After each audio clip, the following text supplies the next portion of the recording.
दोस्तों नमस्कार, आपका हार्दिक स्वागत अभिनंदन है हमारे इस यूट्यूब चैनल पे। मेरा नाम अंबिका कुमार है और आप में देख रहे हैं इस सोशल मीडिया के डिजिटल प्लेटफॉर्म मेरे यूट्यूब चैनल पे, जिसका नाम है ABS 9 न्यूज। आपके हक और आपके लिए आवाज़ हमेशा ऐसे उठाते रहेंगे।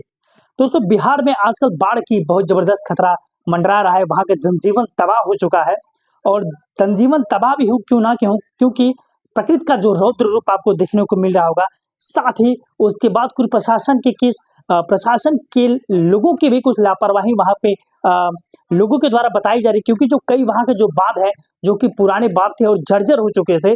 जर्जर होने के साथ अगर उनकी समय से रहते अगर उसकी रिपेयर कर लिया जाता और बाढ़ आने से पहले उसकी तैयारियां अगर की जाती तो शायद आज इतनी जान माल की खतरा नहीं होती। लेकिन बाढ़ की बहुत ही दुर्व्यवस्था बिहार में देखने को मिल रही है। साथ ही बिहार के लोगों का जनजीवन अस्त व्यस्त हो चुका है। वहाँ के कुछ ऐसे नेता हैं जो अपने आप को पॉलिटिकल नेता तो कहते हैं, लेकिन उनकी देख रेख के लिए, उनके हाल जानने के लिए तक अपने दफ्तरों से बाहर नहीं निकल रहे हैं। ये काफी बिहार के लोगों के लिए बहुत ही दुख की घड़ी है। ये आज का 2024 का अक्टूबर का महीना, सितंबर से इधर तक की जो बारिश हो रही है, वो बारिश लगातार हो रही थी, जिससे वहाँ का जनजीवन काफी प्रभावित हुआ है। कई गांव बह चुके हैं, लोगों का अपने गांव में उनका घर छोड़ चुका है। घरों को छोड़ करके वो रोड पे रह रहे हैं, पुल का सहारा ले रहे हैं, जो पानी से थोड़ी सी ऊंचाई पे है। नदियां इतनी तेज उफान पे हैं कि वहां का पूरा कई गांव कह सकते हैं एकदम पूरा जलमग्न हो चुके हैं। और जलमग्न होने के बाद वहां की स्थिति बहुत ही दुर्व्यवस्था है। वहां एक नेता ऐसे हैं जिनका मैं वीडियो देखा हूं, जो लोगों से मिल रहे हैं, जो लोगों से मुलाकात कर रहे हैं, जो लोगों को आर्थिक मदद भी कर रहे हैं। उनका नाम पप्पू यादव है और वो वहां से निर्विरोध चुनाव जीतते हैं और पार्लियामेंट में भी पहुंचते हैं। मैंने लॉकडाउन में भी ऐसे एक नेता को देखा था, जो अपने लोगों के लिए, अपने बिहार के लोगों के मजदूरों के लिए छोटी ही सही लेकिन मदद करने जरूर आए। अब वो हाल जानने के लिए वहां पे पहुंचे और कुछ न कुछ जरूर उनके लिए आर्थिक मदद कर रहे हैं।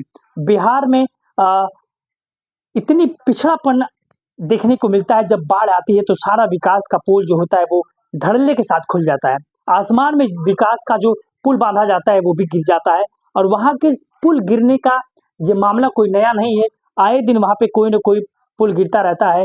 आज का दिन चाहे वो कल का दिन हो या परसों का दिन हो या कोई भी ऐसा दिन हो, कोई भी ऐसी चीज आपको नहीं मिलेगी, कोई भी दिन ऐसा नहीं मिलेगा जिस दिन बिहार में कोई ना कोई ऐसा हादसा ना हो जो सरकारी संपत्ति से बनाई गई हो।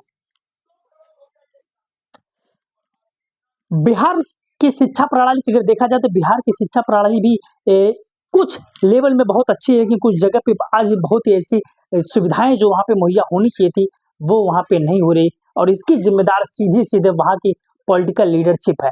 लीडरशिप अगर वहाँ की चाहती तो वहाँ पे एक बेहतर शिक्षा, स्वास्थ्य और वहाँ का जो इंफ्रास्ट्रक्चर वो बेहतर डेवलपमेंट हो सकता था। लेकिन आज जो बिहार की जो दुर्दशा है वो बहुत ही संवेदनशील है, जो मन को, आत्मा को पूरा झकझोर के रख दे रही है।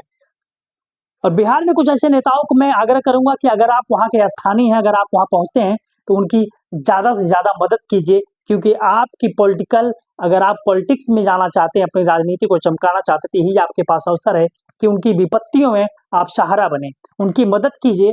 और मदद के बहाने ही लोग आपको जानेंगे और आपका पॉलिटिकल चेहरा भी आएगा। अगर आप पॉलिटिक्स में अपना करियर भी बनाना चाहते हैं, आपके लिए सबसे बड़ी अपॉर्चुनिटी ये भी है। आप उनकी मदद कीजिए, उनके बीच में जाइए, उनके सुख और दुख को बांटिए और उनके लिए कुछ उचित प्रबंध कीजिए जितना आप कर सकते हैं। तो मेरी ये जिम्मेदारी थी, मैंने इस चीज को देखा। वो चीजें, वहां का जो मंजर था वो काफी भयावह है। आज तक की टीम भी वो उसको कवरेज कर रही है और विभिन्न चैनलों के लोग भी उसको, नेशनल लेवल के लोग भी, नेशनल मीडिया भी उसको दिखाने का कार्य कर रही है। और वहां का मंजर देखने के बाद जो इंसान के अंदर जो रूह है वो कांप उठ रही है, क्योंकि कई लोग अपने घर से बेघर हो चुके हैं। रात और दिन किस प्रकार से काट रहे हैं। वहां न बिजली का साधन है और ना एक स्वच्छ पानी का व्यवस्था है। सरकार वहाँ पे जो डीएम साहब को जो आदेश दिया गया है, वहाँ के जो 100-150 किलोमीटर के अंदर तक की कुछ सुविधाएं मिल रही है, लेकिन उसके बाहर जो ग्रामीण क्षेत्र हैं वहाँ के जो हालात हैं वो बद से बदतर है। तो बिहार के जो भी सक्षम लोग हैं, इस समय आइए, बिहार के लोगों को आपको ज़रूरत है, उनकी मदद कीजिए और जितना हो सके उन लोगों की इस दुख की घड़ी में आप लोग खड़े रहिए, खड़े होके उनके साथ उनका मनोबल बढ़ाएं। बहुत बहुत शुक्रिया, नमस्कार।